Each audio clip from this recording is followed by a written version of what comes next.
Frumess talks about Halloween, Halloween, Halloween. Let's all talk about Halloween, Silver Shamrock. Okay, we have Keeping Company from 2021, directed by Josh Wallace. Your life is our life. A fateful chain of events begin to unravel after two brash insurance salesmen go knocking on the wrong door and find themselves trapped in a stranger's basement. The stranger turns out to be a serial killer who has a sort of a psycho complex going on with his grandma, who is doing her own kind of like Sweeney Todd thing, killing people and selling their meat. And you have Will Russ in this movie from Boy Meets World, plays like he's just kind of in the background as a like politician. It's really random and weird. And yeah, I don't know. I gave this movie, what did I give this movie? I gave this movie, oh crap, did I mess this up? I gave this movie 2 stars. Here's what I had to say. Keeping Company was marketed as a horror adjacent comedy, but the tone of the actual film doesn't really support that, leaving us with something that doesn't have horror beats and doesn't align with any sort of comedic pacing rhythm. Yeah, the movie is just, it's really all over the place. And, you know, I love any like Sweeney Todd type, you know, subplot. That's another one of those, you know, framing devices we're talking about, turning people into getting rid of your bodies by having other people eat them. That's a subplot. And that's what this movie is. You got these two insurance salesmen and they're best friends, kind of. The relationships are sort of weird and never really properly defined. Like the dynamics are weird. I don't know.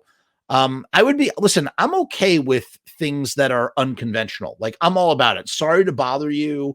Hell, you know, the movies I make are unconventional and do unconventional things, but like, you know, you have to still deliver. You have to deliver something. And I feel like this movie does not deliver on its unconvention. It just sort of doesn't really go anywhere with it. In fact, it sort of goes into these weird places. Like the way that it ends, like how it ends is just so, nothing makes sense, man.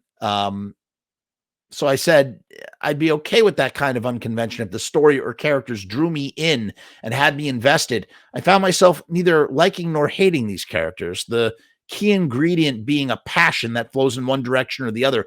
So, I mean, that was the other problem too, is that like with all of the characters in them, I didn't like hate them outright and I didn't like them either. I was indifferent. And I feel like you need to have passion when you're watching a film. You either need to love a character or you need to hate a character.